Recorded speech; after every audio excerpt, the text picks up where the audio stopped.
Good evening. I would like to call to order the April 17th, 2023 regular board meeting of the State College Area School District Board of Directors. If everyone could please rise for the Pledge of Allegiance. I pledge allegiance to the flag of the United States of America and to the republic for which it stands, one nation, under God, indivisible, with liberty and justice for all.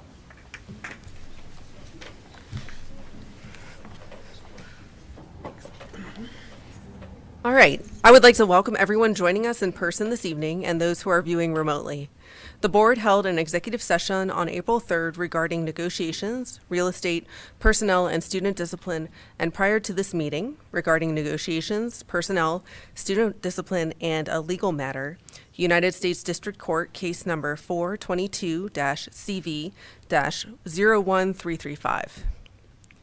Board members, with the agenda before you, are there any changes? I would now like to call on the board secretary for a roll call. Dr. Anderson. Here. Dr. Bader. Here. Ms. Brandt. Here. Dr. Crevecore. Here. Dr. Duffy. Here. Ms. Huff. Here. Mr. Leos. Here. Ms. Sidney. Here. Mr. Johnson will now provide us with his superintendent update. Thank you. Congratulations to Lois Thompson, the certified school nurse at Ferguson and Radio Park Elementary Schools, for receiving the 2023 School Nurse Excellence Award for the North Central region of Pennsylvania. This makes Lois eligible for a State School Nurse of the Year award. A story about her is on our district website. Thank you, Lois, for all you do to support our schools.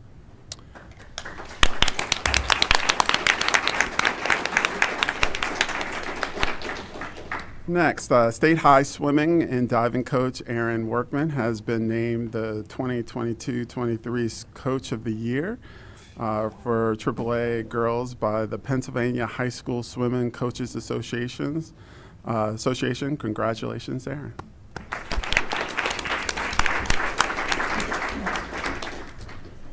State High tennis coach Jane Borden recently notched a landmark milestone, her 500th win coaching. Jane has coached the girls team since 1991 and the boys team since 2011. Congratulations, Jane, and good luck with the rest of the season.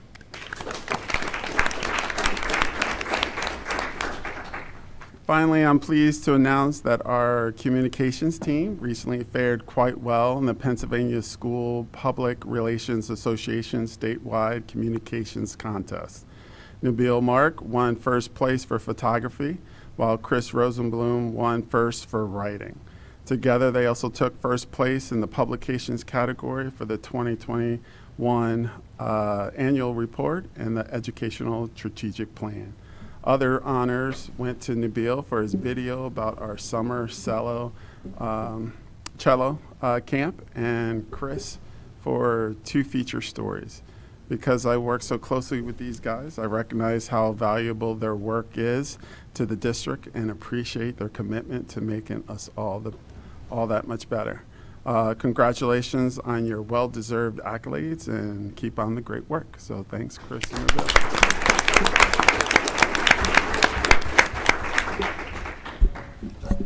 Lastly, this month's Straight Talk session, Dating and Sexual Violence, What Parents and Teens Need to Know, by a panel of professionals, will take place in person Tuesday, April 18th at 6 p.m. at State College Area High School. The focus will be on educating the SCASD community about relationships and sexual violence prevention and response. That'll be it. Thank you. I would now like to call on Grace Myersmith for an update on student initiatives. Thank you. I don't have any updates at this time. Thanks for being here tonight, Grace. And if you have anything to add later in the meeting, please feel free. Yeah. All right, I have a few legislative items to update everyone on. We are at the beginning of budget season, and the House and Senate education committees have been meeting. The Senate hasn't met regularly, or hasn't met in a while. I started writing an update, and then I just decided to tell you guys that bills are getting introduced at a rapid pace, and if you had a bingo card for education-related bills in Harrisburg, your bingo card would be full, like blackout.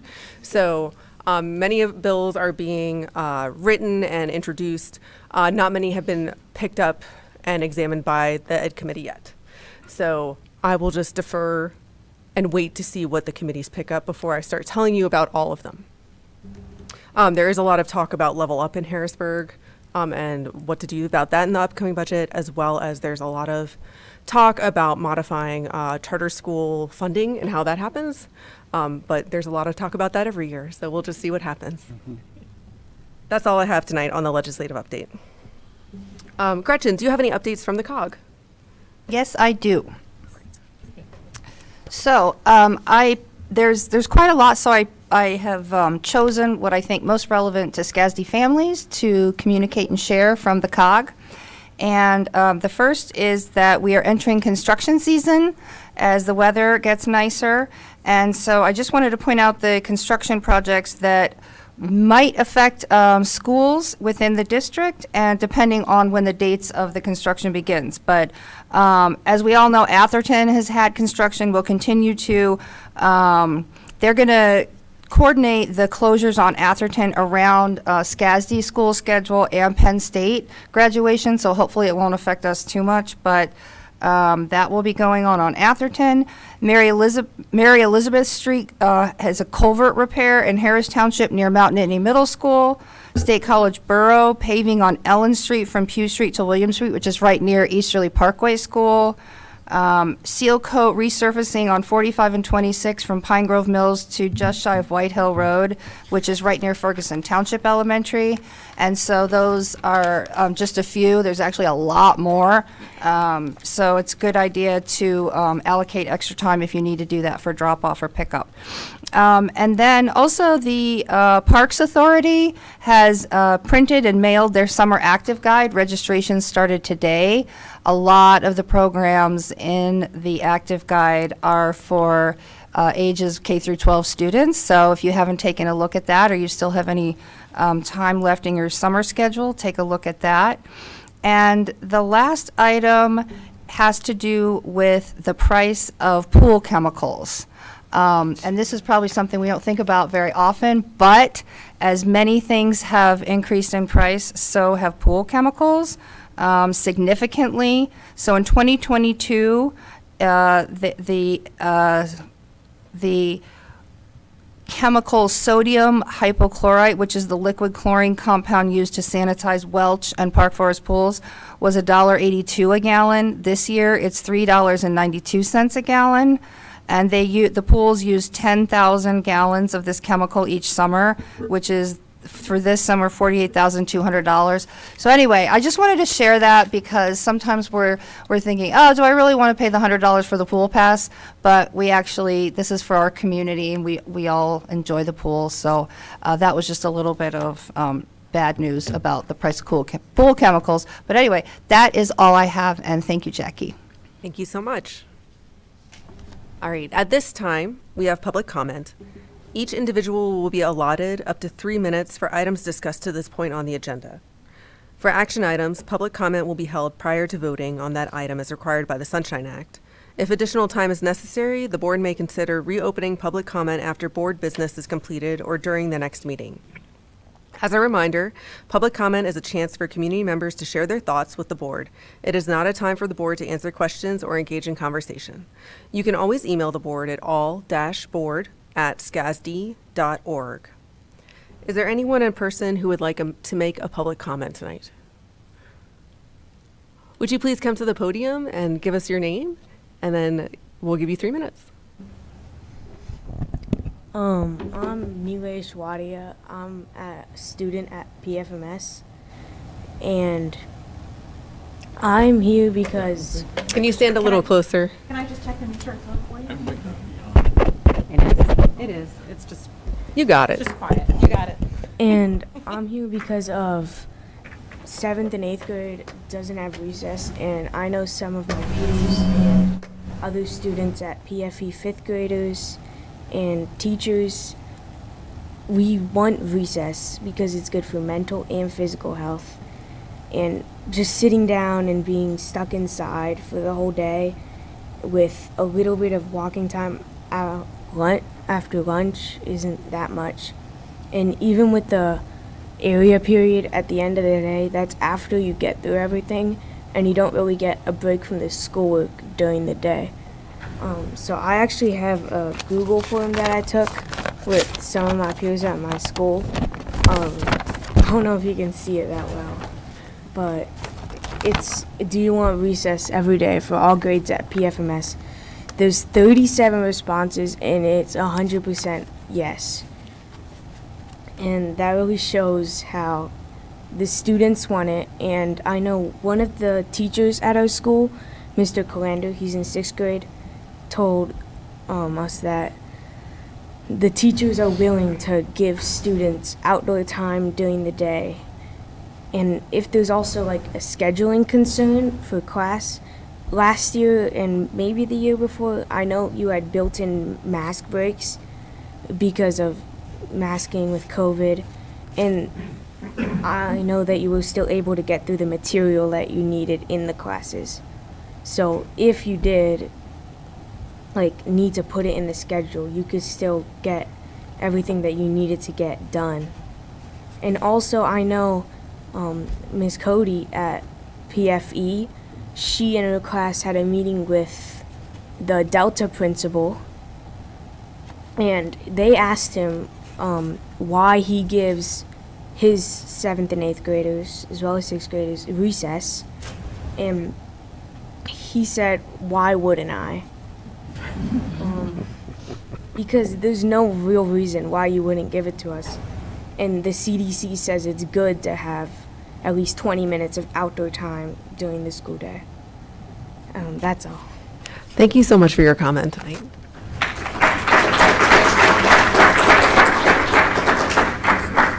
Would anyone else here tonight like to make a public comment? Please come to the podium. If you'll state your name, and then you'll have 3 minutes.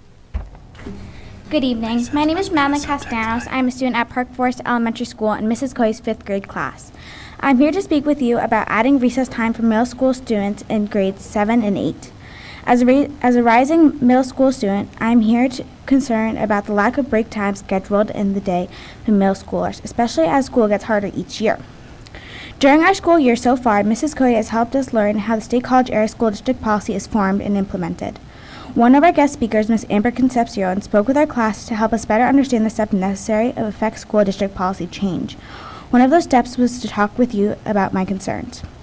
Recess is very important to all students. Recess is something that we as humans need.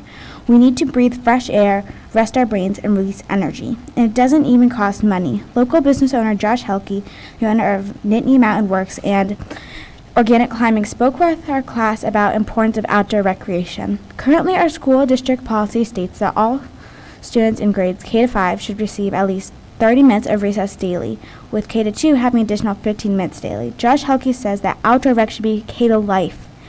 His point is that you should always be able to participate in outdoor recreation.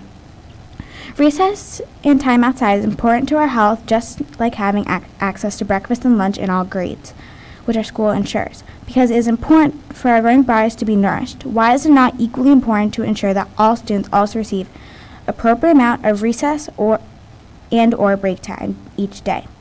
Recess provides vitamin D, helps with growth, and relieves stress, which helps with mental health. We can't assume that students will have a chance to go outside after school. A poll of students in my class revealed that 3 students do not ever opt to play outside, which means that recess at school is only the real time they get physical activity. The Center for Disease Control Policy states that recess should be for K-12 graders. Why are the students in the upper grades not guaranteed this important break time in their schedules? SCASD has stated that we will follow most of the CDC policies, but recess is not one of them. I believe it should be. Again, recess is important for our students' health, their physical and mental well-being. Not all students are able to spend time outside after school. And it is even a CDC recommendation for K-12. John Downs, the principal of Delta, made the point that just because you are a 7th and 8th grade doesn't mean you stop needing fresh air. And I agree. Thank you for listening to my concern. Thank you so much.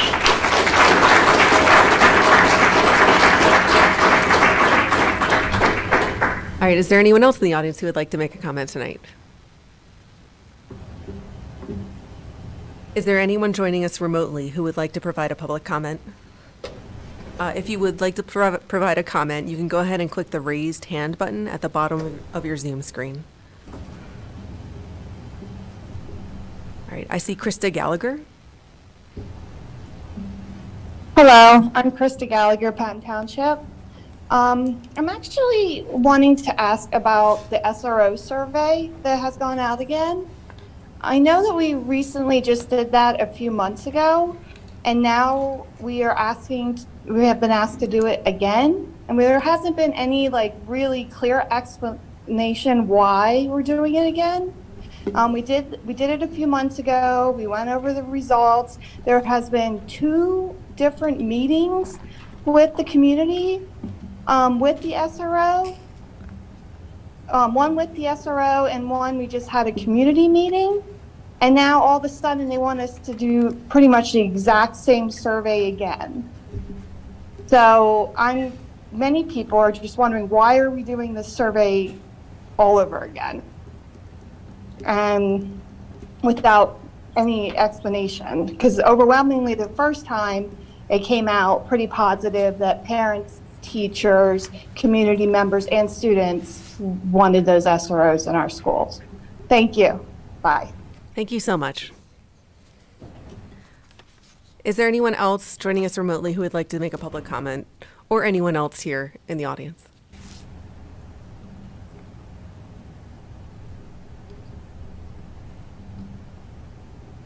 All right, we'll move on then.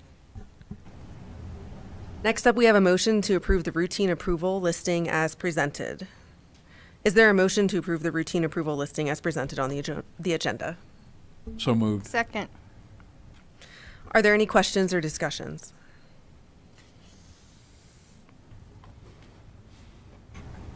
Is there any public comment? We'll have a roll call vote. Ms. Zidney. Yes. Dr. Anderson. Yes. Dr. Bader. Yes. Ms. Brandt. Yes. Dr. Crevecore. Yes. Dr. Duffy. Yes. Ms. Huff. Yes. Mr. Leos. Yes.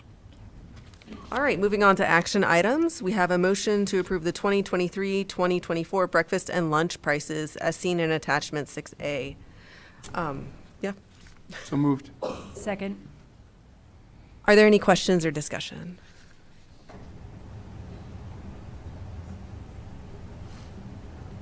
Is there any public comment? We'll have a roll call vote.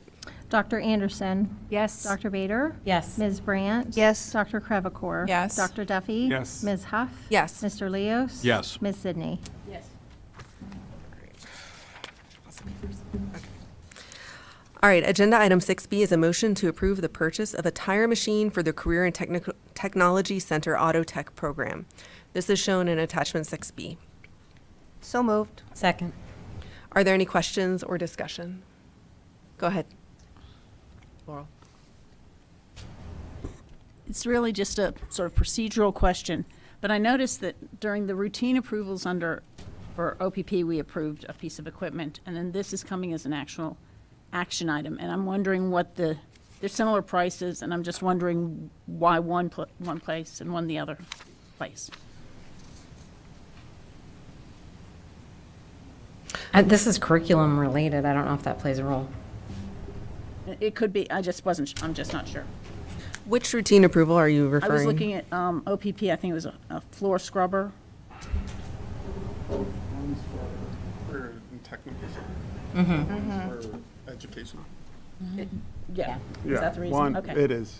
One Okay. is CTC, Okay. and the other one's Just operational. It was also a operations. grant, so I thought that might have been it, but I wanted to just double check. And Oh, a it grant. was the grant, okay. Thank you. Thank you, Mr. Brown. All right, is there any public comment on this item? We'll have a roll call vote. Dr. Bader. Yes. Ms. Brandt. Yes. Dr. Crevecore. Yes. Dr. Duffy. Yes. Ms. Huff. Yes. Mr. Leos. Yes. Ms. Zidney. Yes. Dr. Anderson. Yes. Agenda item 6C is a motion to approve an MOU with Commonwealth University for early college programs. This is shown in attachment 6C. So moved. Second. Are there any questions or discussion? Dr. Crevecore? Yeah, I do have a question on that, because from my understanding, Penn State had, at least the satellites had this going with other communities before, because I remember when I wanted to do something like that with my kids, they had said that the tuition, it wouldn't be $115. So now that we have an MOU with them, it's to guarantee the price of the credit at $115. Is that correct? Is from my understanding?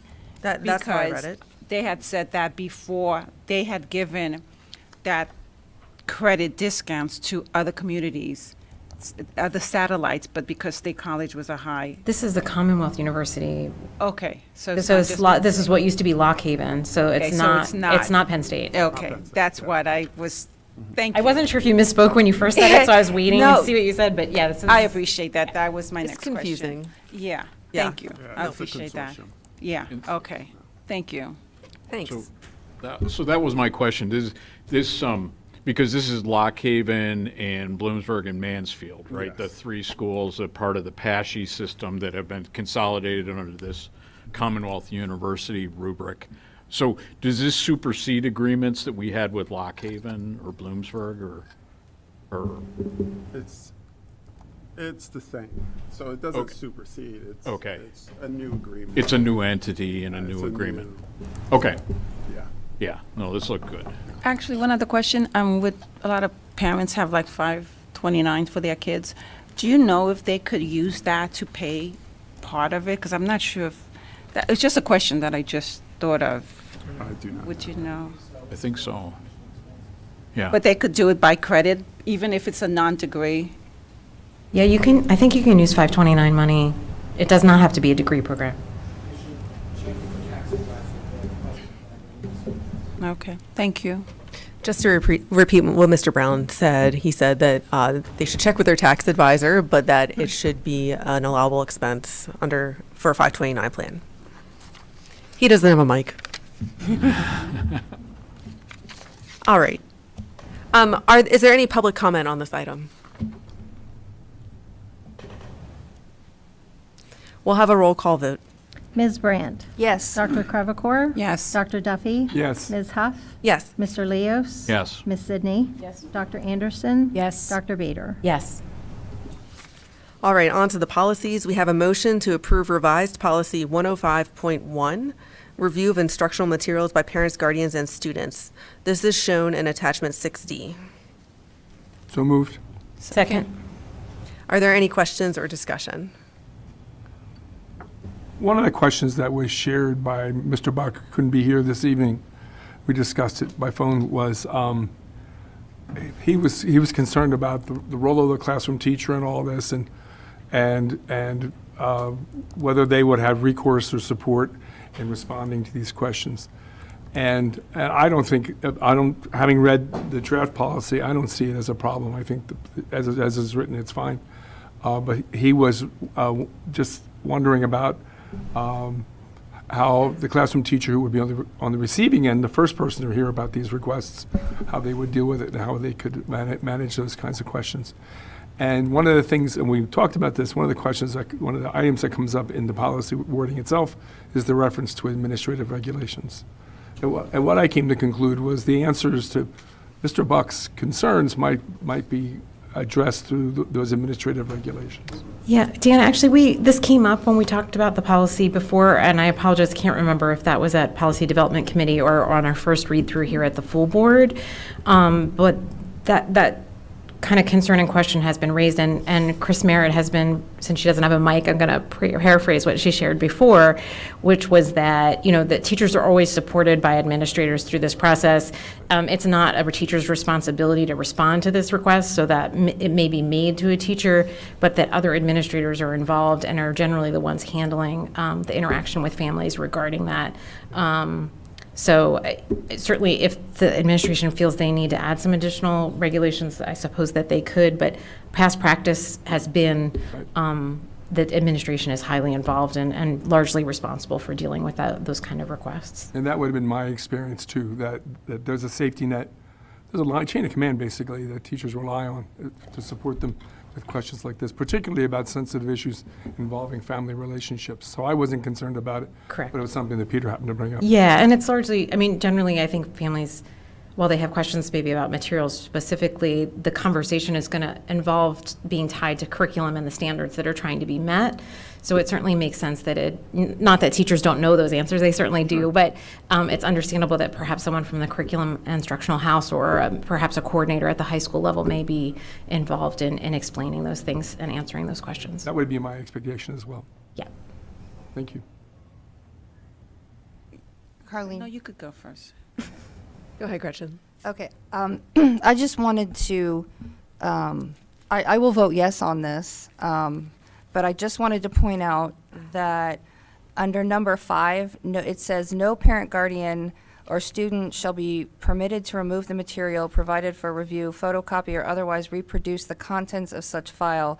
The taking of notes by parents, guardians, and students is permitted." And this potentially can be problematic for student learning because I've shared this with many of you, but not all of you. But I rarely talk about my own experience, but it's a good example here, so I'm actually going to talk about my own experience. I'll make an exception to my rule of not doing that, which is that my husband and I tried to help our daughter with her algebra test. And we wanted to, this has been tutoring every night with her, working really hard with her. And then when she took the test, we were assuming that we would help her with the test. We would be able to see where she was weak, where she was strong, what we needed to work on her with.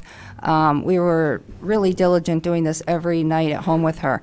And we were told, no, you are not allowed to see the test. You can't help her in that way because we will not let you see the test. And so we filed a right to know request because we just wanted to help her with basically to learn algebra. That was all we wanted. We offered to sign a contract saying we won't share it with anybody. We were told, no, you still can't see it. So then we were denied the privilege of seeing it with the right to know request. And so we were not able to help her with her math exam. And it's not just the exam, but with what she was weak on so that we could help her so that she could get tutored at home by a math professor, which is her father. And it was sort of shocking to us that it was that strict, that even if you're willing to sign something saying, I promise I won't share this with anybody, you still can't get access to it. And I guess legally that is allowed because we filed a right to know and we were denied. So anyway, I understand why this is written because they don't want people sharing exams. But I just wanted to give that story because it's the other side of how something in a policy can actually affect student learning in a negative way. And that is what happened in that particular circumstance. But I will vote yes on the policy because overall I think this is a good policy. But that's just number 5. I read that and thought, oh, I know what happens with that one. So thank you. Dr. Kravakor. I'd just like to say that I think it's a good policy, and I think that a lot of parents sometimes are not aware of these things, that we try to work with parents as much as possible. And so I do like the fact that we try to make parents aware of it, and that's one of the things that we do in the bulletin. So I do like this. Thank you. Are there any other comments or questions on this policy? I will share from the Policy Development Committee that some of the aspects of those restrictions are involved that we purchase copyrighted materials from a variety of vendors. And so there are situations where certain materials, there are limitations to what can be made available. So I'll just share that additional piece of information.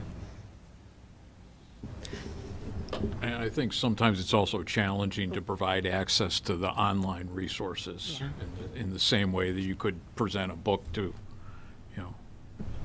Yeah, it depends. Agreed. All right. Is there any public comment on this item? We'll have a roll call vote.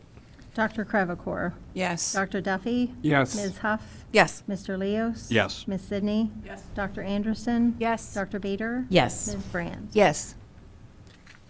Agenda item 6E is a motion to approve revised policy 1052, exemption from instruction. This is shown in attachment 6E. So moved. Second. Are there any questions or discussion? Ms. Sidney? Thank you.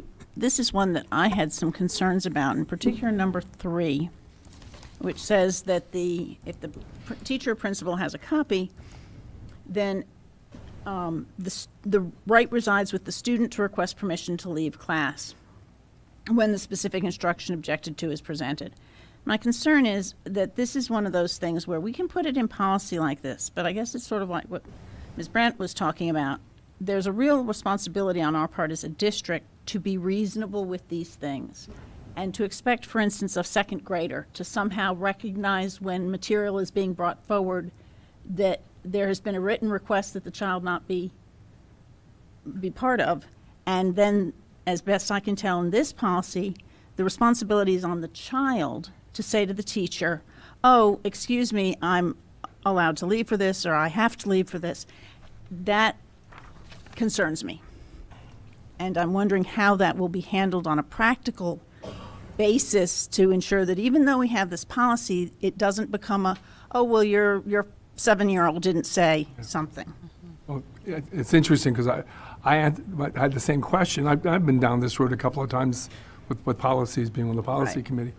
But there's a sentence not long after that first one that reads, "It's also recognized that depending upon grade level, the student may or may not be immediately aware or recognize the potential for excusing themselves. And in such situations, and whenever possible, a teacher will make the effort to assist and facilitate the student." So Yes, the safety net's there. We added, yeah, that was discussed pretty highly at policy committee and in previous discussions of this policy. And administration went back to, recognize those adjustments and articulate them in number 3. So they are covered there. Good, thank you. I think it has to do too with the number of students a secondary teacher has versus an elementary teacher, and it might be easy to forget that a parent sent you something in the beginning of the year, not on purpose, just because in the busyness of a teacher's day. So what the student could help remind the teacher, like, oh, then that would be helpful. But you're right, we added the language so that, younger students certainly wouldn't be expected to do that. Any other questions or comments on this policy? Any public comment on this item? We'll have a roll call vote.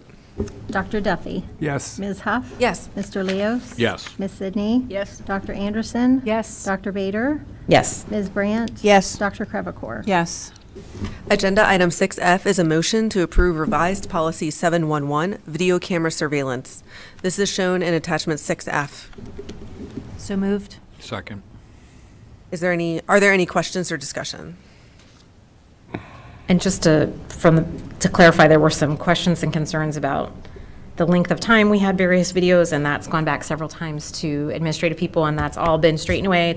It's in alignment with what our current availability is of video surveillance equipment. So those time frames and length of times.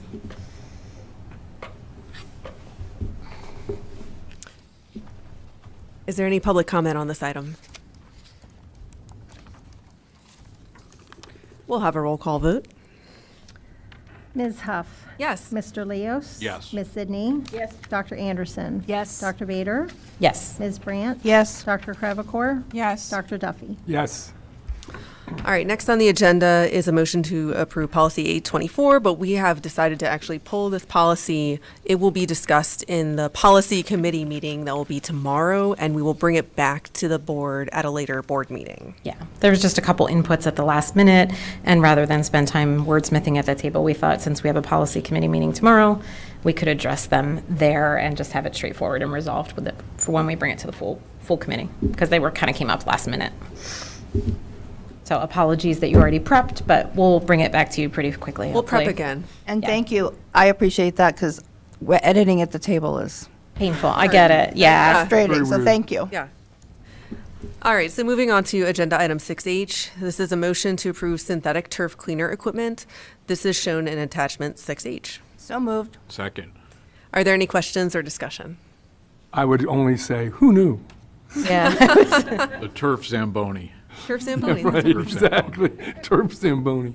And just to be clear, so this is something that will help us maintain our turf. It's a service we have generally been paying for, but with our own machine, we'll be able to pay. I should just let Mike talk. We'll be able to clean it more often, and our turf will last longer, correct?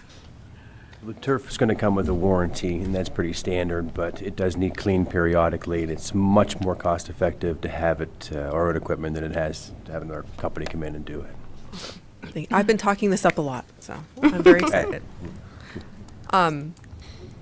What's the warranty, do you know? Warranty, when you say. Off the top of my head, it's either 8 or 10 years.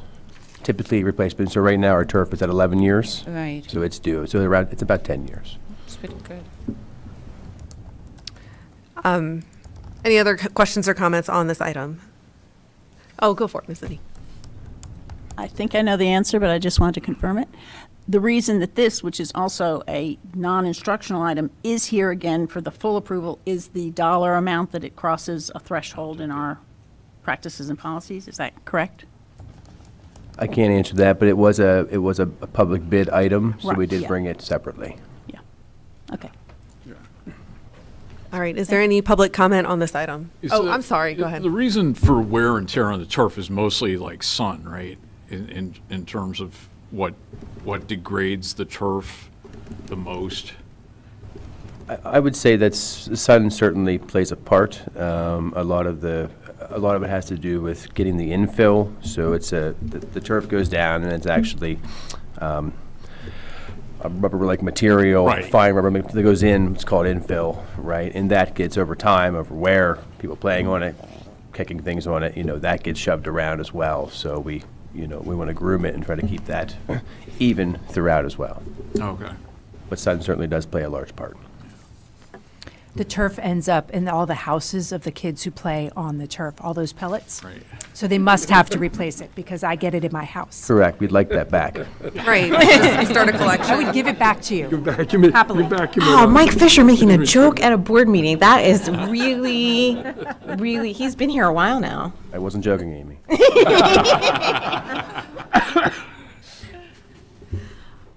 All right, is there any public comment on this item? We'll have a roll call vote.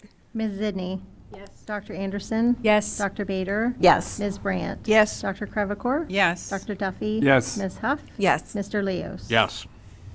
All right, agenda item 6I is a motion to approve the purchase of a physical plant truck. This is shown in attachment 6I. So moved. Second.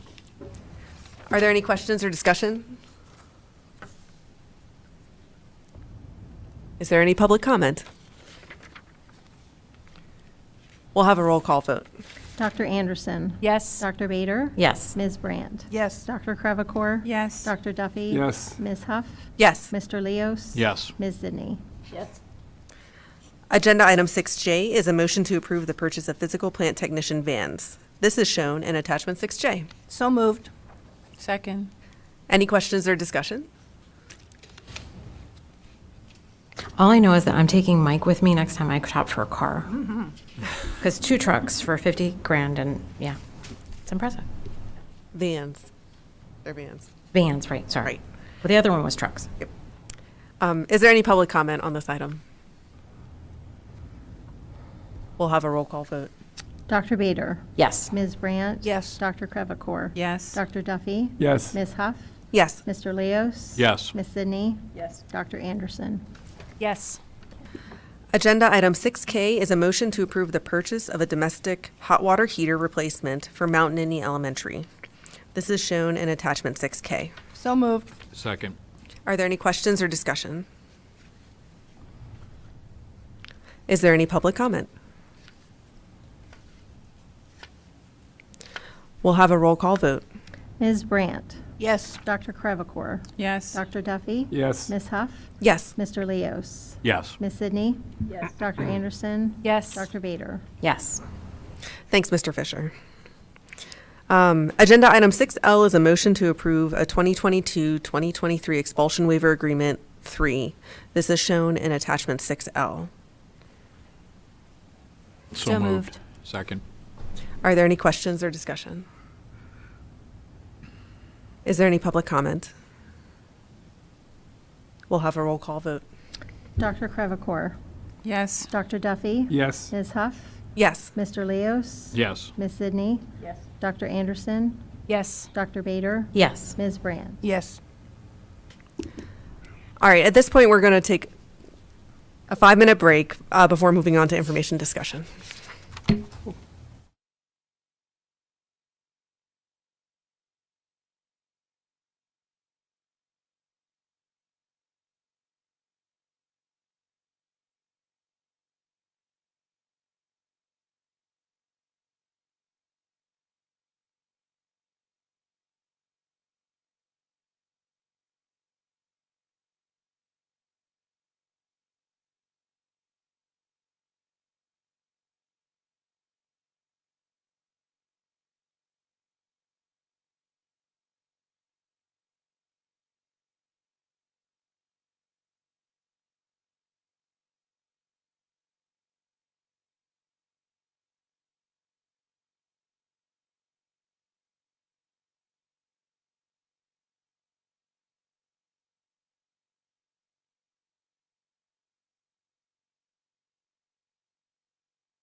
office.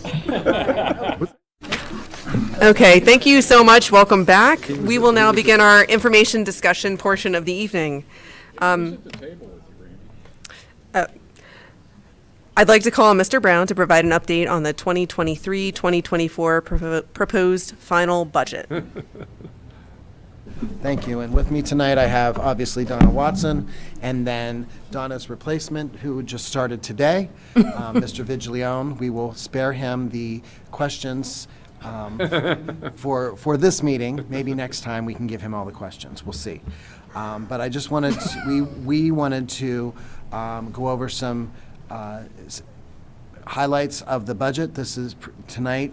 We are presenting the proposed final budget for your review at the meeting in 2 weeks on May 1st. It will be on as a action item.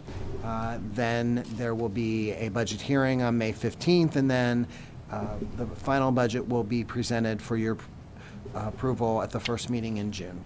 Tonight, we're going to be talking about a summary of the budget, revenue by source, talking about the supplemental tax rebate program, expenses by function and object, and then the proposed final budget expense matrix. So in summary, our budget is looking at a beginning fund balance, or I should say unassigned fund balance of $14.4 million, revenue of $188,340,000, expenses excluding capital reserve transfer, and fund balance of $187 million, with a change in unassigned general fund balance of $407,000, ending with a balance of $14,817,000 and change. This leaves a percentage of 7.9%, which the cap or maximum allowed by the state is 8%. Revenue by source just shows that in large portion, obviously 81%, we are locally funded, 18% state funded, and 1% federally funded. That is very consistent of our history. If you look at this, the next slide, real estate tax revenue, including the referendum tax revenue, makes up 78% of our local revenue, and earned income is 14%. And then we have the other revenue dollars there for you as well.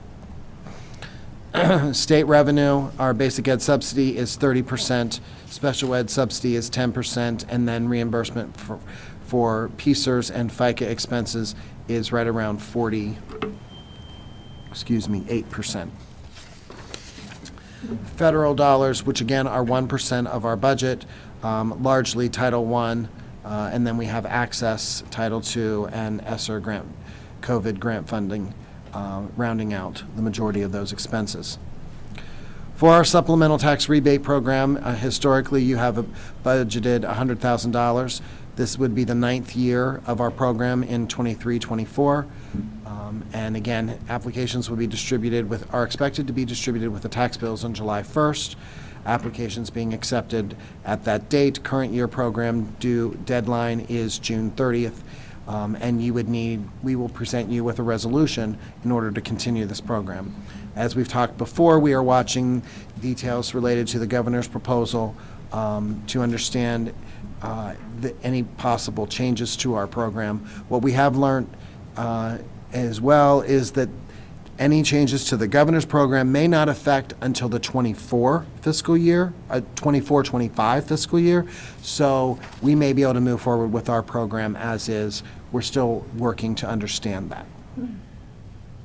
And then we've just provided some information here in graphical form as far as the makeup in terms of dollars spent on the tax rebate program and in terms of dollars awarded per individual, and then also numbers of rebates in each of those dollar categories. I think that was something that had been asked at a previous meeting. Yeah, that was something I brought up. And just from that, wondering if there's any room perhaps in the budget, because the cost of this has gone down over time, that we could provide greater support for the community by adjusting these numbers. I don't know if that's possible or not. So these dollar amounts, it does cap out at the state allowed maximum. State allowed maximum, okay. And if we did any, and if you remember, We do follow the state's program for eligibility, because otherwise it would be, it could be pretty unmanageable to Make it much bigger in terms of the personnel costs. Correct. To drive it. Correct. The next area we want to talk about is our functional expense definitions. And we have, obviously, the largest part of our expenses are instructional, and there's definitions there of the categories as defined by Department of Education for you. Then there are the other expense areas, which are support services, non-instructional, and other expense and financing uses. Graphically, obviously, as one would expect, instruction is the vast majority of our expenses. Support services is the next largest amount, and then the other categories. In instructional, regular programs account for 69%, special programs 24%, and then we have vocational education and other programs. Support services include operations and maintenance of physical services, operation of buildings, security, supervision and staffing, grounds personnel and services, plumbing, electrical, and then vehicular operation and maintenance, as well as carpentry. Randy, I'm sorry to interrupt. Could members of the audience make sure that their devices are silenced? It's mine, I'm It's sorry. you. Okay. Well, I'm sorry. can't- You're allowed. I just was. It No, was I'm not just. allowed. It was I'm ting. sorry It was that distracting me. You can't fix it while I'm presenting. Blaming. Sounded like a phone ding. Other expenses and financing uses, primarily are debt service, both for our general fund and then the referendum debt, and then deferred maintenance and transfer. And then looking at our expenses by object, salaries and benefits would equal 71%, and then we have capital, supplies, equipment, and other services. And I know this is very hard to see without expanding the screen, which I'm unable to do right now, but this is a combination of those two dissections of our budget. The functional areas and the object areas of our expenses. And there's also a comparison of the percentage of our budget for both the proposed 23-24 year as well as 22-23. Next steps, as I said, we had the May 1st action, May 15th budget hearing prior to the board meeting, and then June 5th. Although it's a committee of the whole, following the committee section of that meeting, there will be, we expect to have an adopted final budget, as well as all of the other tax resolutions.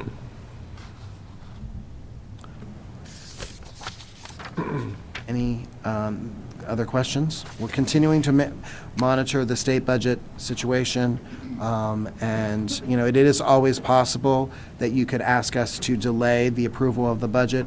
However, that would then delay the mailing of the tax bills, and based on July of 22 tax collections of almost $22 million, we could lose about $45,000 to $90,000 in interest, depending on those dollar amounts being collected.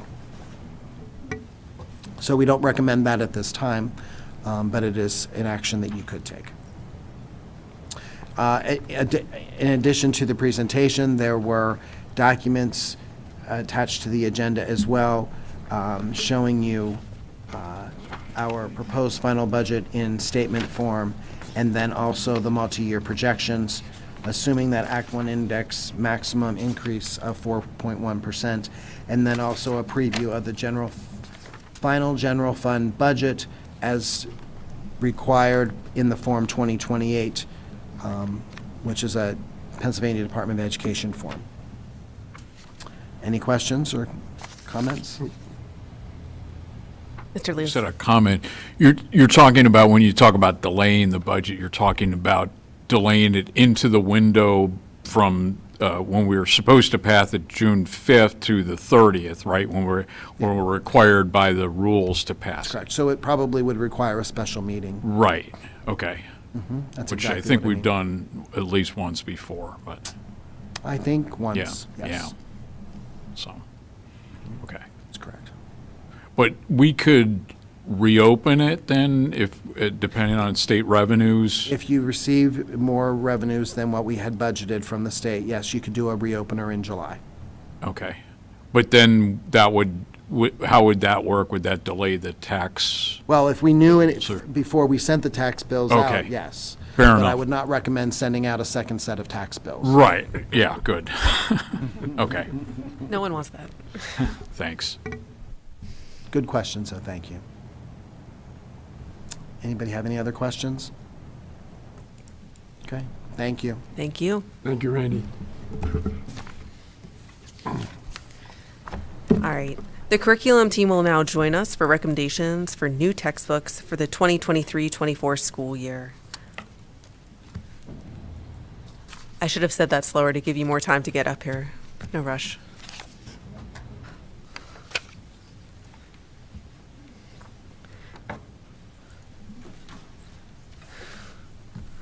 Thank you. Hello. I just want to start by letting you know that there's a typo that I will take full credit for with regard to one of the CTC textbooks. Is your mic on? No. Just move it a little closer. Thank you. maybe. Yeah. So there's a typo in one of the documents for one of the CTC textbooks. It lists the cost as being $12,800, and that one should be a dollar sign. So that makes a big difference. So I thought I would make you aware Oh, of that. is this on the building construction trades course? Yes. Okay. Mhm. So it should be 2,187. Yes. Okay. Not 12,000.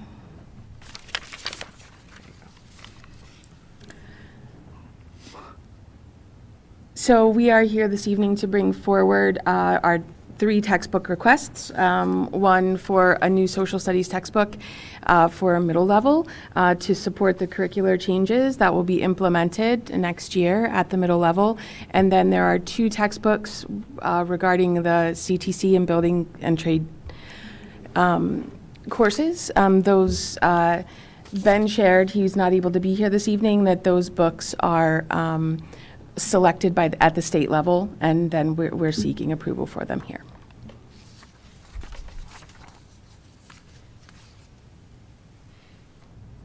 Any questions regarding textbooks? Building trades change a lot from 2008, so it makes a lot of sense. Yes. So we're bringing them for information discussion tonight, and to answer any questions you have, the materials will be on display in the curriculum office for the next approximately 30 days for public review. If anyone is interested in seeing those, they can give us a call and make an appointment to come in. It's on. Gotta be Is it closer. not working? They just told me. Materials are on, nope. That's still- better, a little better.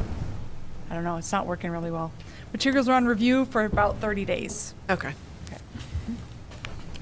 Jackie? Go ahead. With the, you mentioned with the CTC books that these are a state-recommended book. With the social studies one, were other texts considered, and how was this one selected? Other texts were considered. There was a committee of teachers at the middle level who reviewed a variety of texts and then used our textbook, what's the word I'm looking for? Selection Our process. process, yeah, to select this particular book. So I think at times we've actually seen some sheets on that. I recall that last year, and I think that's nice information to have in terms of how this one rose to the top of the level when there are so many books. So Laurel, I think that was presented by Deidre a few meetings ago. I was trying to remember that. Yeah. Okay, good. That's probably where I remember seeing that. Yeah. It was like, where is that? Okay, thanks. So if anyone wants to see that, they can go back to that. Yeah, we can go back and find It it. was a couple of meetings ago, though. Mm-hmm. Yeah, thank you.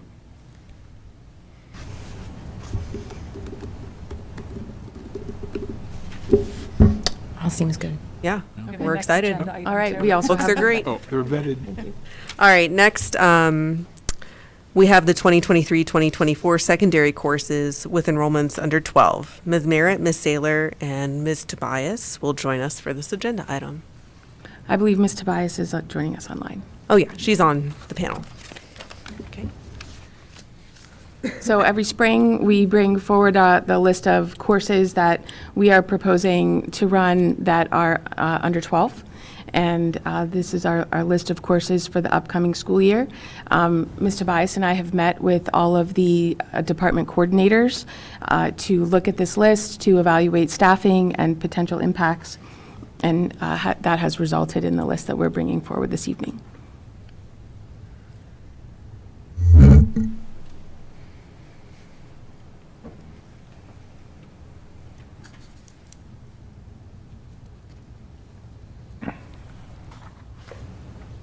Oh, I know what one question I had. CWE student. What does that mean? It's a career work educate, or I'm sorry. Yeah, career work education. My brain's tired, sorry. No, that's okay. I still don't know what that means. A CTC student. Oh, okay. Is going out to do an experience. Oh, like the applied job. Could be, yep. Go ahead, Laurel. So we approve these. Are there courses during the year that may start, say, at 15, but then drop down? And if there are, is there a process for that?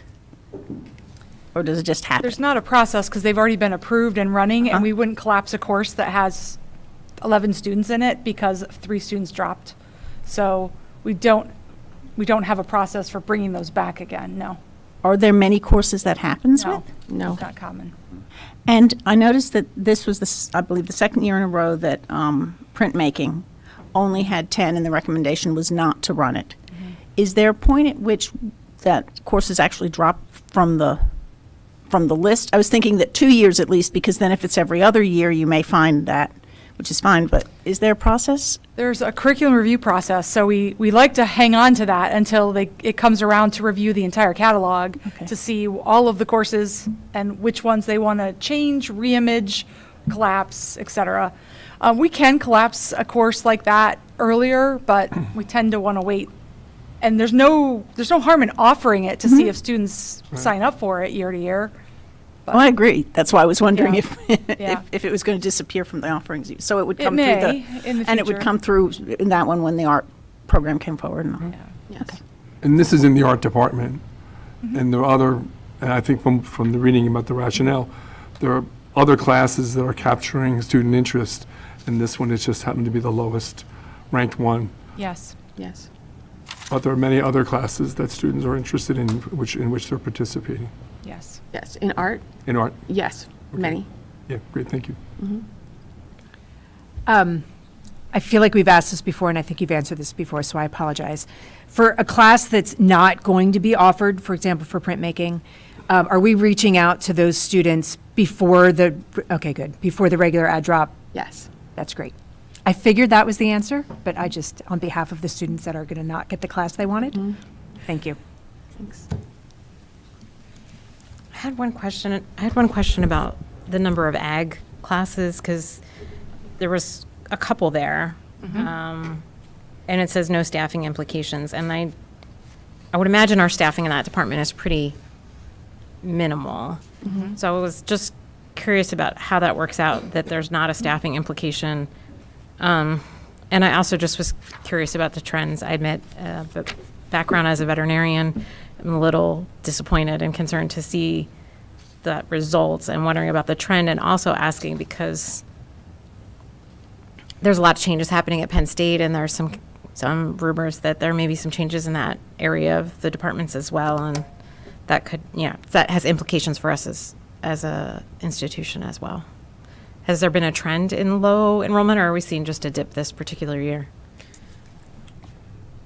Or maybe that's something to talk about at a later time, which is So totally yes, there has been a trend of lower enrollment in that area. That's what I thought. I want to say last year we used that teacher for biology to teach. And we're working on ways of increasing. Okay. Because there's a welding component to that. So we're trying to that's what I get thought. students that are interested in auto body and that sort of thing to take the course. Okay. And we are using that teacher again to support science instruction. Great. I would, all right, this is really random. I'm just going to throw out a suggestion, but it's certainly in dairy science, there's a lot of mathematical and nutritional components that go into dairy science, like dairy nutritional science. As a veterinarian, we actually get really schooled in that pretty extensively. It wouldn't be something most lay people realize that you spend a lot of time learning. So there's some avenues there to overlap with other kinds of education, like health and nutrition and other things. So I don't know, might give you an avenue to find some other students that might be interested in doing something a little different. Anyway, just I would love to see it grow too. So it's an important area. We can't, no farms, no food. Thanks for answering my questions. Thank you. Any other questions or comments? All right, I think you're good. Thank you so much. So we'll have this come back as an action item, right? Okay. Sounds good. All right, thank you, everyone. Dr. Buck is not with us this evening, but Ms. Brandt and Mr. Brown will provide an update on the solar power purchase agreements. Randy, did you want to give this, or did you want me to do it? Okay. So the SPPA coming along, for one thing, we're not supposed to call it SPPA anymore, so I'll start with that. What are we supposed to call it? We are supposed to call it the PPA from now on. Power purchase agreement. Power purchase agreement. And this is because if you call it a solar power purchase agreement, then there is an assumption and understanding that we would be holding on to the RECs, and currently we will not be doing that. So because of that, we can't claim the solar power. Solar power will be generated from the project, but we are not getting the credit for it through the RECs. At least when I say we, I say the school, I mean the school district. So just to keep it on the up and up, we are from now on referring to it as the PPA, not the SPPA. Did you want to add anything, Randy? Oh, I think that's very clear. Okay, so that's one thing. In terms of status, we are within the next coming few weeks. We will be getting, well, prior to the contracts being approved, the board will need to accept the bids from the developer and distributor. And as SCASD being the lead organization, we'll have to do that pretty soon, and that will be, again, before the contract would be approved. So that'll be coming soon. Anything to add with that, Randy? Nope. And let's see. The other issue is that it's seeming like it's going to be a good idea to hold on to the energy consultant even after the contract is signed. And so this is something that the working group is getting input about, and we're trying to figure out what that's going to look like. But that's something just to have on your radar that might be coming. Anything to add on that, Randy? No, I think that it would be, what we've learned, especially in the last couple of months, is that reconciling between the developer generating the power, putting the power on the grid, and then the distributor taking the power off the grid and then getting it distributed to us. Obviously, the off the grid, our usage is one piece of it. Then there's some other pieces, and we need to understand a consultant. That we need to understand how that all works, and if we don't have a consultant do that, then we need someone to be doing that, and that's not a focus or is something that we can take on here in the school district, and nor any of the other 13, I guess 12 other organizations believe that they have the ability to do that as well. So we're just exploring that, and obviously our current consultant would be one of those viable candidates. We're also looking at the billing structure for that, whether it would be a separate payment or it could be just as our current utility consultant is paid a allocation on the bill that we pay to our distributor. And we are, because we're not going to be receiving solar power in the immediate future, that is how the allocation would be calculated. We believe that it may need to be a flat fee. That was a conversation that just started last week, both with the project management team and the working group, and then I followed up with our current consultant later after those conversations, and he said, yeah, that was probably going to have to be, at least in the interim, if not ongoing, something that we factor in, because not all of the 13 member agency groups that are expected to join in will be joining at the same time, as well as the solar power piece isn't going to be in immediate, it will be in the future. So I think that takes care of that. So that will be another contract that would need to be signed. And then, if you don't mind, I'll just talk. The only other item, we have an electricity contract through June 30, and so we're working to try to get to be able to use the distributing company to be signed on for July 1. If all of the stars don't align, we're going to need to go out and get some power as of July 1, but we're shooting to get all of that in alignment for June 1, because we need about a 30-day turnaround to make any transition happen. I didn't take anything. Yeah, that's everything. I mean, I know that the board often thinks in terms of timelines, so I'll just point out, it's in the memo, but in terms of the timing of it all, the contracts are expected to be available for review by the board on May 1st. So that's obviously coming up in a couple weeks. And then with anticipated approval at the May 15th meeting, so that's when we would be approving it, is at that meeting in the middle of May. And then, as Randy just said, hopefully we would be able then to actually purchase the electricity through the PPA by July 1st. And as Randy mentioned, that's when the school district other entities within the collaboration have different expirations on their current electricity provider. So everybody's going to be a little different, but for SCASD it would be hopefully by July 1st. So that's the status of the PPA. Hard to get used to. It's been years. Yes. Okay. Thank you so much.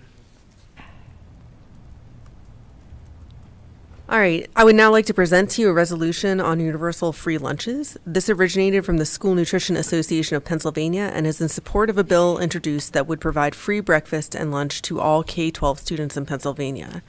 I welcome any comments you have. Yeah.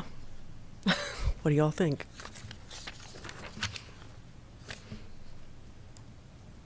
Grace, do you want to say something? It looks like you might want to say something. Putting you on the spot. I am putting her on the spot. You can pass. That's always fair.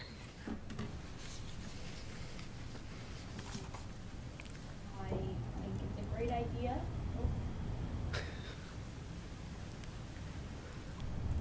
Is it working? Here, use this. I don't have much to say other than I think it's always a great idea for students to have access to meals within school without having to pay for it. Thank you so much. Yeah, I'll back you up. I think that, we've heard, I see Megan, our wonderful Megan Shaper in the audience, and we know she's done some public advocacy on this issue previously. She's spoken really eloquently about the way it benefited our school district. Certainly what we care most about is benefiting students, but from a financial aspect, these kind of programs are a benefit to school districts in a variety of ways. Minimizing the personnel investment and costs in managing all these different sections about who qualifies for what and a variety of things, even though some tracking still may need to be happening, lifting some of that burden makes a big difference. Certainly some of the USDA waivers were really beneficial for our district in terms of purchasing agreements, it would be great to see those come back as well. But this particular resolution is really directed at the state to pick up the slack based on the fact that the federal government has refused to do so. And other states in the country have done this. I think Maine for sure, and a couple others have. Washington. Yeah, have stepped up to catch the bounce. And I think they're already seeing huge benefits. And there's really good data, as I was mentioned in the resolution, about what we know can happen for students in terms of better attendance, better performance in school.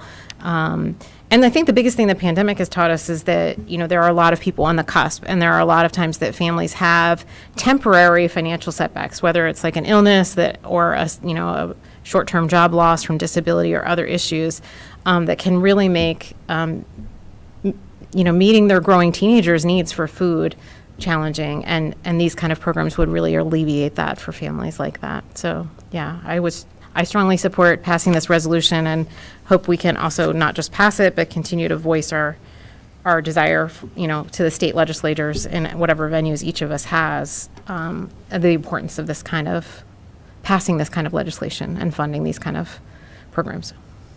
Yeah, it's really what the legislators are trying to do here is add money on top of the federal lunch program or the federal meals program to cover every child in Pennsylvania for breakfast and lunch. And how great would it be for it to just be consistent? We've gone through periods post-pandemic where we pay for both breakfast and lunch. Right now, we're only paying for lunch. Breakfast is free.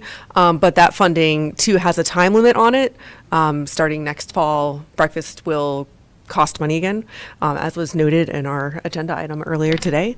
So this would just knock it out and say we're going to establish a program by which kids eat breakfast and lunch for free in Pennsylvania schools, period.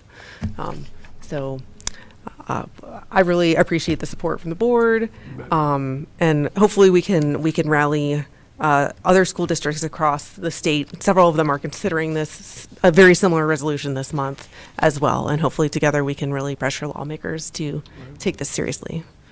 So, any other comments?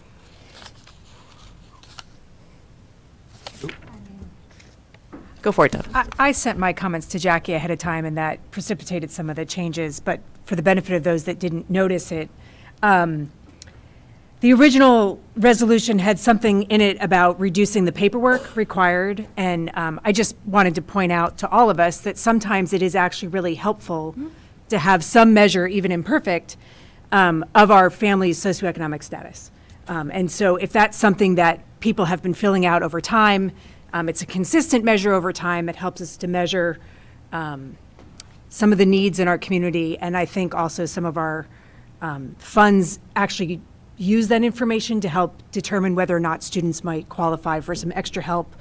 If they need help to go on an extracurricular activity or on a field trip or something like that, sometimes we point to whether or not you qualify for free or reduced price lunch as a measure. So I'm glad that the bill has the paperwork still in it because you have to fill it out for the federal anyway. So that's all. Thanks. Megan, is there anything you'd like to add? Okay. Thank you for all your work in the schools.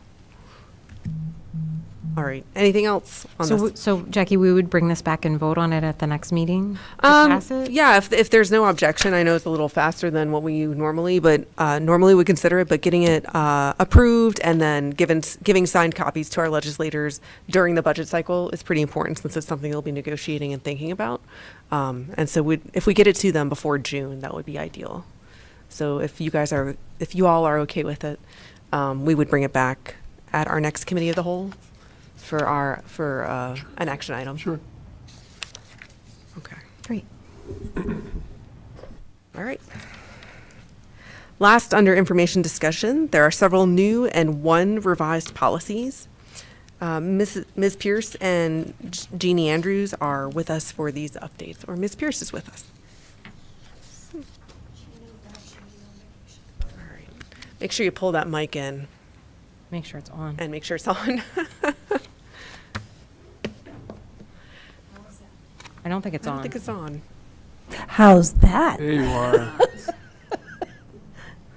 How many people does it take to work a microphone? The people in the back ask that often. Here we are with another group of policies that have been vetted by the Policy Development Committee. The first 2, 4, 5 that we'll be talking about is part of our project to take the 300 series, 400 series, and 500 series and mush them all into a 300 series. So they're new in that they applied to everybody. They're not new in that there was a 300 and a 400 and a 500 that had creating a position. So it was difficult whether to say revised or new. Sure. The first one, 301, creating a position. Again, it is a policy we've had for a very, very long time. First time it'll apply to every employee. There's been some new language suggested by PSBA. I guess that's all I have to say. Yeah, this was pretty boilerplate when we discussed it at Right. Policy Committee, in terms of just responsibilities and listing of the position, et cetera. Any questions on this one? 301.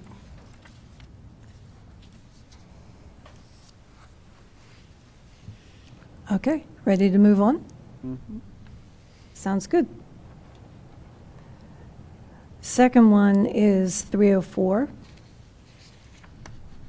employment of district staff. And again, this is a policy we've had for a very, very long time. First time we're covering everybody in one policy. Again, some suggested language changes by PSBA. Yeah, I don't recall if the Title I stuff may have been newer, but or maybe not. It's just in there, but it follows all the regulations about Title. I mean, that was very formulaic about Title I requirements. Right. Yeah.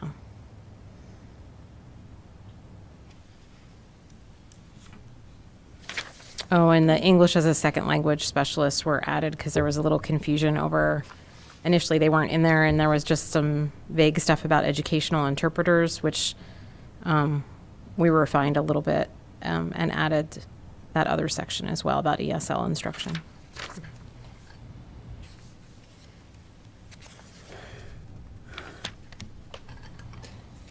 Any questions on 304? Quickly. Oh, go ahead. Things like the requirements say personal care assistants, the 20 hours of training. Is that provided by the school district, or are they responsible for getting that on their own and just documenting that they received it? And in general, that's also more generally, when there's something in there that says they have to get this much staff development and all, is that something that we provide and pay for their hours during, or is that something they have to get?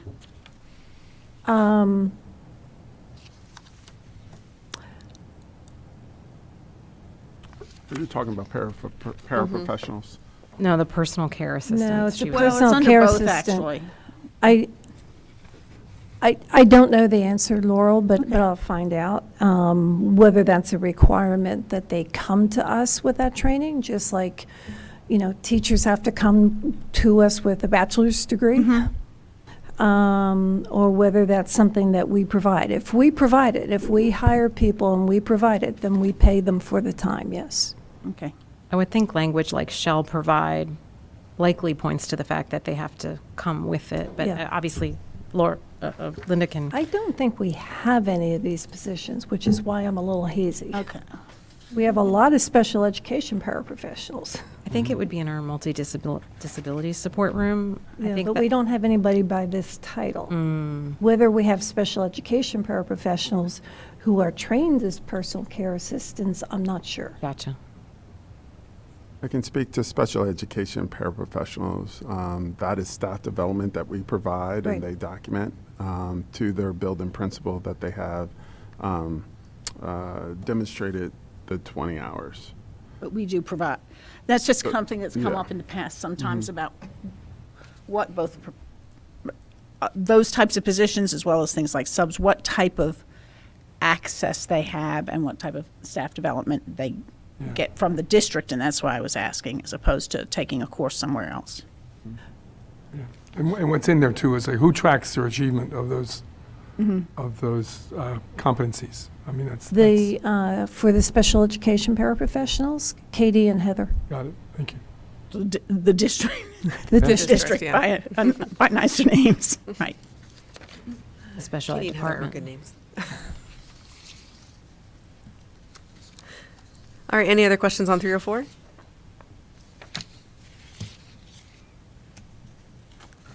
Let's go 314. So again, the physical examination is something that's actually required by school code, and we've had it forever. But it's here because we're combining the categories together.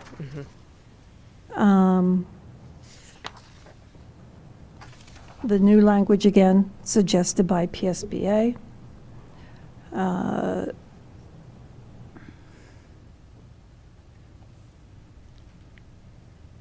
This goes hand in hand. Do we have the other one on here? I Yeah, think? it's up next. Yeah, okay, this goes hand in hand with the next one.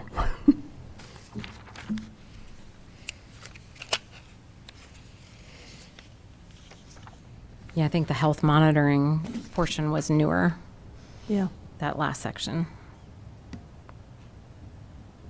I mean, it's newer in that I think there's some more encompassing. I mean, there's things like tuberculosis testing that's always been a part of the Yes, it has. the physical examination requirements for. And I've always wondered, we were required to take a TB test before we're hired. People work here 30 years and never take another test. Oh, really? In the medical profession, they do have recurring tuberculosis testing they have to go through. Mhm.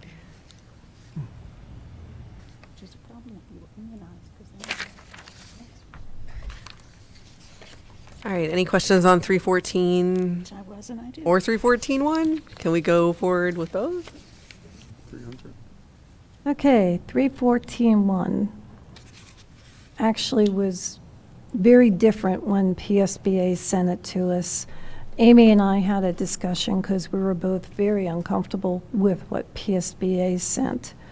So we expanded it to include, to try to include any communicable diseases.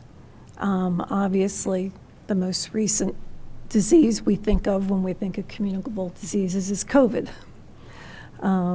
So we cannot have a policy that says employees don't have to tell us, because in COVID, everybody had to tell us. So we tried really hard to walk that tightrope of keeping personal information personal, and telling us what we need to know when we're working in a community.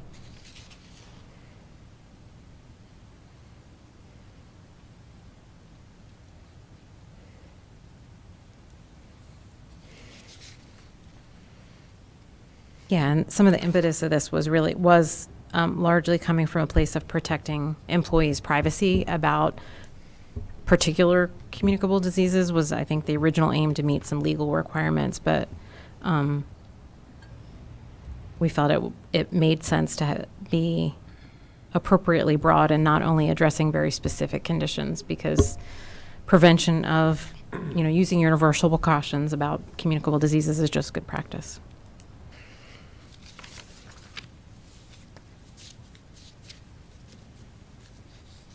So this is one, if you didn't read it carefully, certainly do, or, I know it was a lot. The packet was big. I don't mean to imply people wouldn't have, but you might want to go back and read it again a second time with a fresh mind, and just, if you do have feedback, let us know, since it was kind of new and is a somewhat sensitive topic.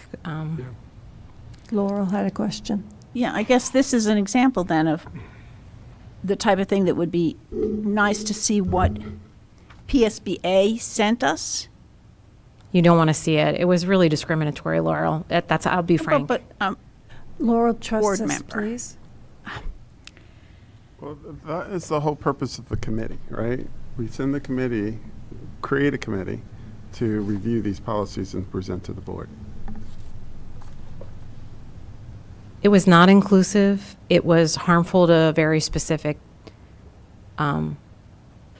groups of people. So I guess my concern is that we do so much based on PSBA and their recommendations, and maybe the broader question is what they use, like whether they have a sort of, I don't know, guiding philosophy or something in terms of the recommendations that they make. I think they That's did not probably it. involve people of expertise, to be really frank. Okay, well, As that's someone, good to know. as someone, I That's think as helpful to someone know. with a medical background, they were solely trying to adhere to a legal issue, and it was neither inclusive nor kind, to be really frank. And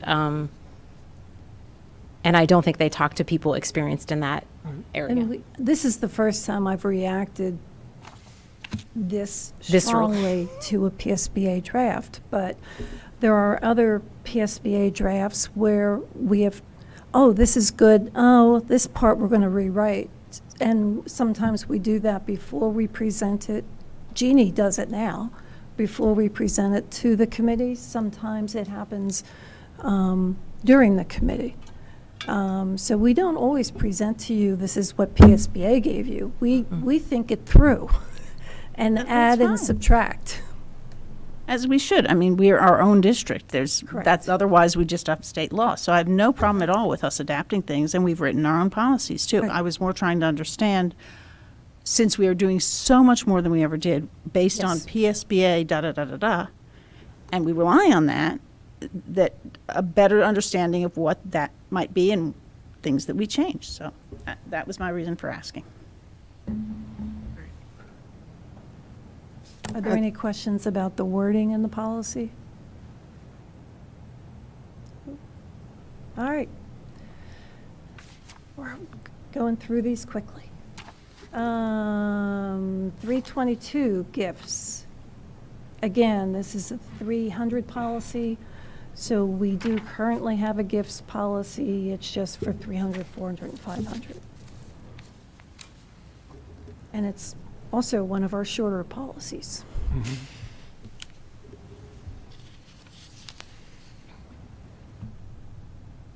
And it has the word emolument in it, which is fun.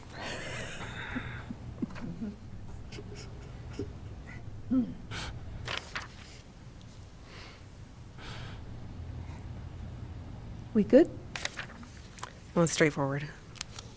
Are there any questions on the gifts? All right. I know this is tedious, gang. Hang in there. There's only a couple left. Imagine us in It's only policy gonna last committee another doing it. Imagine going to a whole pile like this and reading every line. And we're cycling you through it twice in Right, different. right. So It's in not so addition to easy. looking at the PSBA policies that were reviewed, because we hired them a couple years ago to review our policies, and then we have all the new safety policies to include, and we have a whole bunch of IT policies to include. So cybersecurity is our next one. Yep. This was not written by PSBA. This was written by a group of cyber attorneys that Justin Hetrick works with. Are you here, Justin? He's not here. He's not? I don't see him. Well, good. I hope you don't have any questions. Let's see, who's in the back? Oh. Although I thought this one it was pretty, it made sense. It does make sense. Yeah. Oh, I know. We can ask Jim. Jim says no. So yeah. This one, there's a lot of IT stuff coming forward, but yeah, this is about responding to a cybersecurity incident. And a lot of this goes to the new requirements by our insurance policy, Right. all these procedures.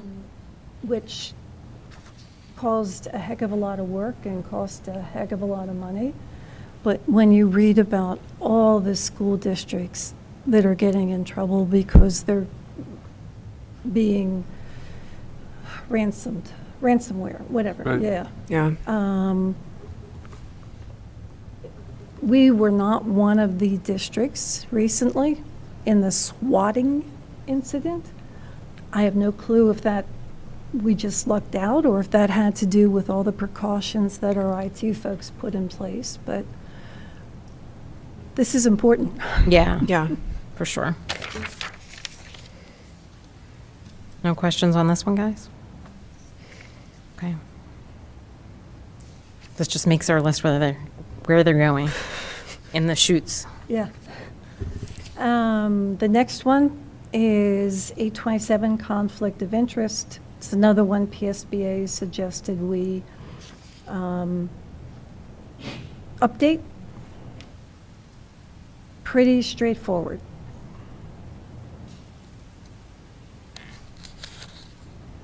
Yeah, and tied to the Public Official Employee Ethics Act, Right. which is along with like the financial information that we have to fill out every year, things like that.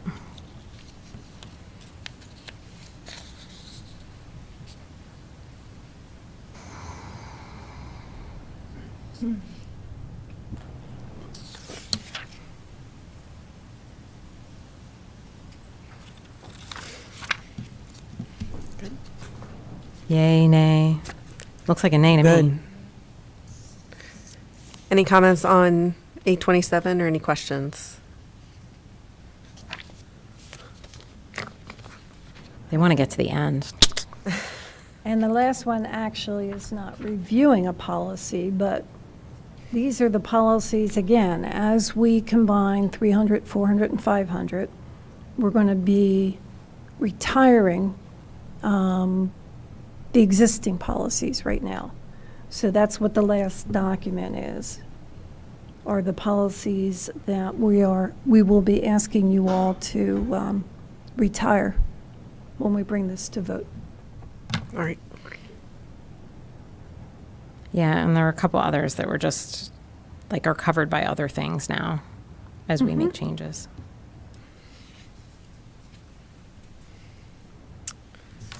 Were there any questions about why? I mean, the retirement explanations were pretty straightforward, but if anybody had any questions.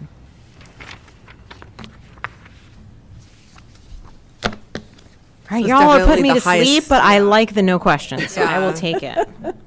That concludes this high energy portion for the evening. Trust me, policy committee itself is a little more exciting, but not terribly.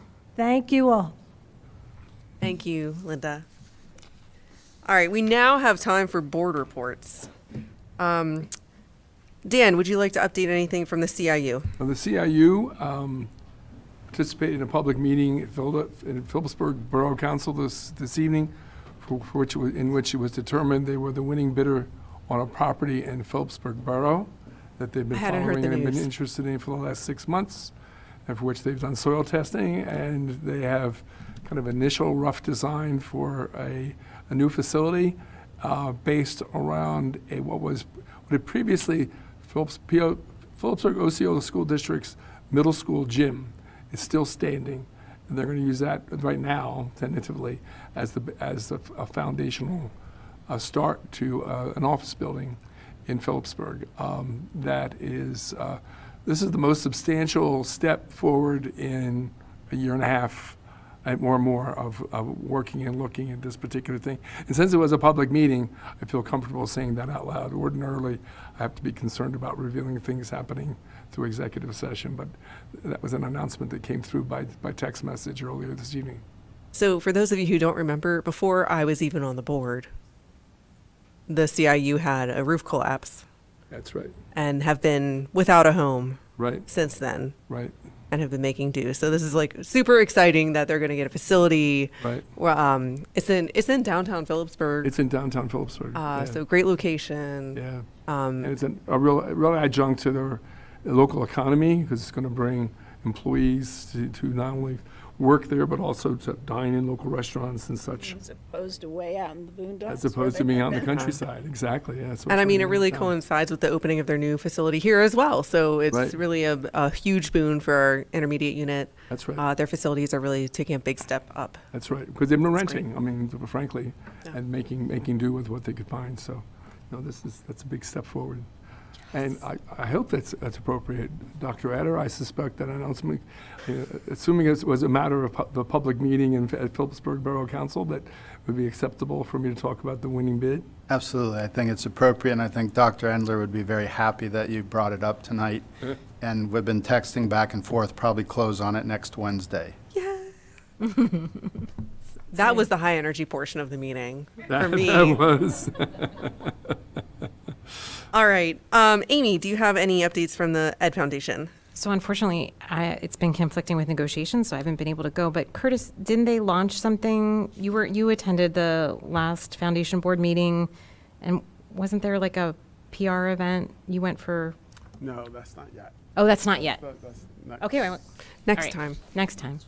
So hopefully, once we get more wrapped up, I'll be able to report back on foundation stuff.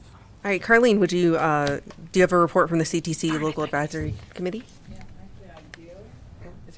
It's on. Yes, actually I do, and if I forget anything, you'll let me know. We met virtually, and we talked about the Perkins funding. And so basically, Ben gave us a summary of some of the meetings he had with this, and when he had met with the Perkins regional meeting on April the 8th, they had said to anticipate the level of funding would be about what we had last time, about $76,000. And so the budget that he made is based on that, but we're hoping for $80,000. And so there's some criterias that Ben told us about that we have to fulfill. And this was really interesting. For the criteria to receive the funding, it has to be the allocation, it has to be ordinary and necessary for the operation of the school. They have to adhere to all the laws, regulations, terms and conditions, and sounding practices. They have to align with market prices for comparable goods and services, and execute it with prudence to stakeholders. And they must not deviate from established practices.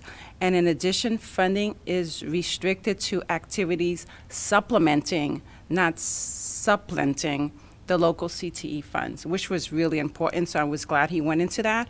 We also have to meet performance indicators, and there's a few of them, and some of them are consistent with our strategic planning too. The indicators are 4-year graduation rate, extended graduation rate, academic proficiency in reading, language, and arts, academic proficiency in mathematics, post-secondary placement, and non-traditional program enrollment and program quality attained post-secondary credentials and program quality skill attainment. And the reason I mentioned that is that we were told that we had to improve on 2 of these objectives, and one was the non-traditional program enrollment, and that was because we need to get different genders in different of these programs. And so it's easier for us to get a lot of the females to participate in the male, but the reverse has not been true. So we're still trying to work on that. And program quality attainment, post-secondary credentials, we know we will improve on that. And Ben said it was because of COVID that set us back, but we know that we could make that up. So he wasn't worried about that. And the last thing was that they had met with the CLNA in December to work on, it's a comprehensive local needs assessment goal for Perkins grants. And there were a few things the goals that were identified that we needed to do, which were pretty important. One is increasing ELL. The other is continuing effort is required to increase the non-traditional participation CTE programs, which we talked about. Prioritize improved service for mental health, social emotional development, and positive behavior intervention and support. Increase career awareness and exploration, and then minimize social barriers, and supporting mentoring, tutoring, counseling programs. And then lastly, he shared with us the budget that they planned, the instruments that they want to get, the updates that they want to do, and it was quite extensive, and he talked about each one of them that I will not get into, but that was the base of it. Jim, did I leave out anything? Well, that was good, and just the last meeting, the Perkins Grant meeting, was the CPI, the Central Pennsylvania Institute for Science and Technology, also participated and shared their Perkins budget with us. So it's good to have a common stakeholders meeting, so we don't have to have multiple ones. So their participation was welcome. Thank you so much. Carlene, do you have anything for CAC for athletics? Nope. Gretchen, was there anything for facilities? No. Deb and Laurel for finance. Finance did meet. As expected, we mostly talked about the budget. We talked about some other things beside the budget. There were some suggestions for other things we could think about to help reduce healthcare expenses. They did ask about,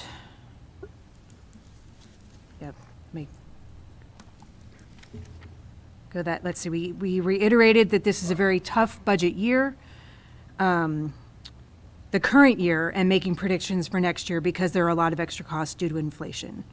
There was some discussion of the proposed tax rate, and although I would say the group would prefer a smaller tax increase, what I heard was honestly understanding that given that we had a 0% tax increase for 2 years during COVID, it was understandable that this would be a catch-up year in order to generate the revenues because the costs go up every year, largely because a lot of our budget goes to salaries and our people deserve to be paid fair wages.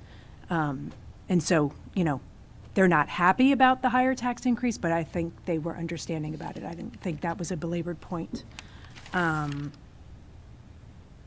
Yeah, and I think that's all that I had in my notes. They did point out that last year they had actually recommended a smaller one because they liked the idea of more smaller ones as opposed to one larger one. But we also talked about how there are many districts that seem to go several years no, and then huge ones. And so, there's sort of different ideas, I guess, about how. So I think you're right that they understood where we are.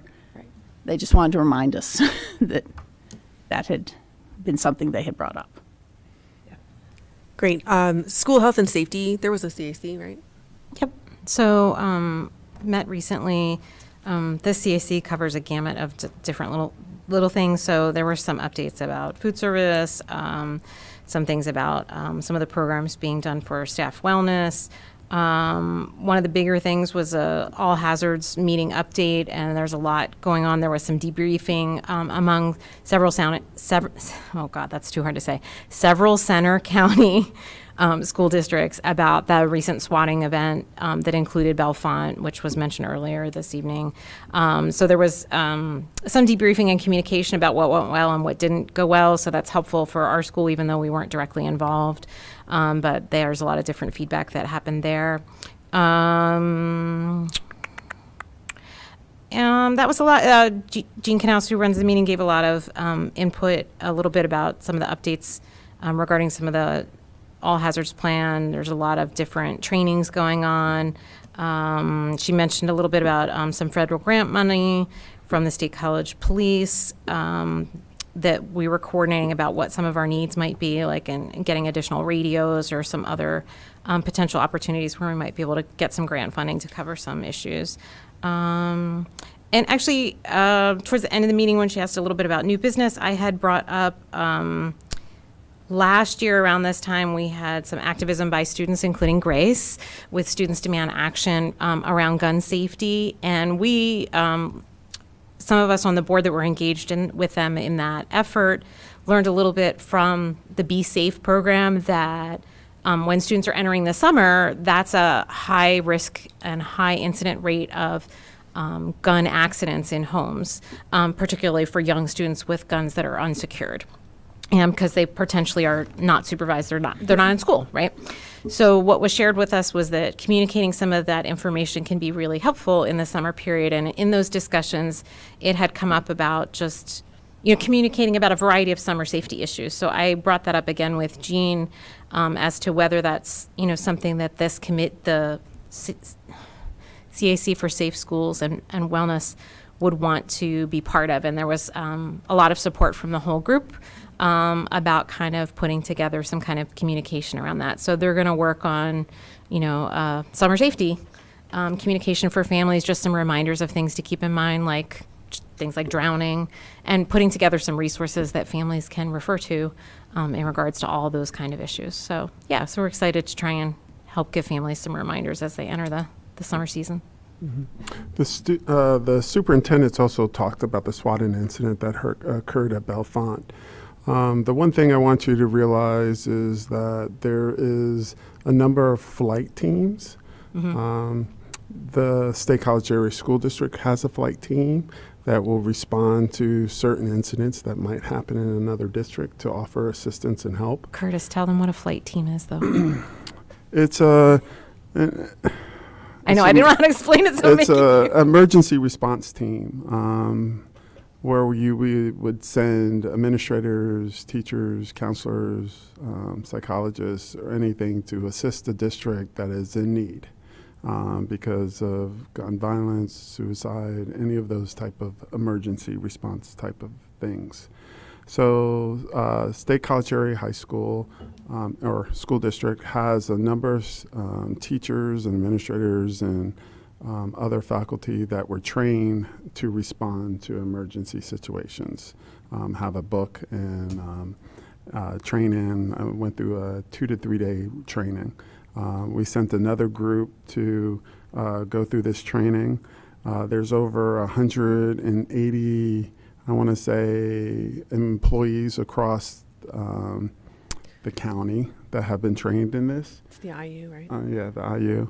And some of the things that we, during our first episode, so Bellefonte had an incident and Keystone School District respond with their flight team. And there's things that came up during this that we'll be talking about over the summer, such as where does the flight team respond to? Where do they go? How do I know that these are flight team members? How are they identified? So it's a number of different things that came out of that incident that all of us as superintendents are looking into to help in future incidents. Hopefully there are none, but we have those teams and we're going to be working on that over the summer. So I just want to let you know about that. Good. That's really good to iterate. And I mean, just to be clear too, like we have teams that we can send out for aid, but then there are also teams that can be sent to us if we have an incident too. So it's a good way to like build regional neighborly help to help each other out when we need it. So. Yes. That's something that has always been informal, right. But now it's more formalized. Dan, do you have anything to add for school health and safety? No, but I think, Curtis, I'm glad you brought that up because I remember the intermediate unit was one of the prime movers, I guess, in that training program. I think that was held in our district a year ago at the high school, which brought in a lot of people from throughout the 3 counties to work together and coordinate.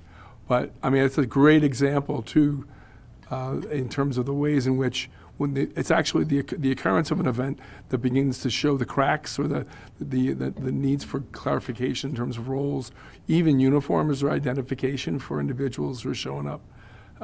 Those are great. It's a great learning experience that everyone can learn from. I think that's a very, very useful and important focus for the way in which the superintendents are approaching it. All right. I have no update for CAC technology. We haven't had a meeting. So we'll, looking ahead to future meetings, we have an April 18th Policy Development Committee here in the administrative boardroom at 1:30 tomorrow. On April 24th, there will be a student forum with the board at the high school, and I hope you all can make it. I'm really looking forward to that. On April 25th, there will be a board conversation with the community at Wegmans Cafe at 8 a.m. So for those of you who are early risers, come to Wegmans and come talk with us. And then finally, on May 1st, we'll have a regular board meeting here at Panorama Village that will include information reports on culture, climate, and learning. Sorry. Is this a meeting of the whole or a committee of the whole? Committee of the whole. I'm so sorry. So it's May 1st is a committee of the whole board meeting with information reports from culture, climate and learning, facilities and grounds, and finance and audit. And then action items including the 2023-24 proposed final budget approval and secondary courses under 12 students. All right. I would now like to call for a motion to, yes, go ahead. I'm sorry. I looked and I missed it. Quick question. I don't think I'm able to attend the policy meeting tomorrow. And I remember a while back you had sent out, I'm pretty sure it was you, a very helpful calendar of sort of the things that were urgent to look at. It went through all the policies just by number, and they were The color-coded Excel chart. It was wonderful. Yes. I just couldn't find it in the middle of everything else. But I'm wondering if maybe the committee could take a look at the policy 142 on recess and when that might be coming for some further discussion or review, since it's several years old now.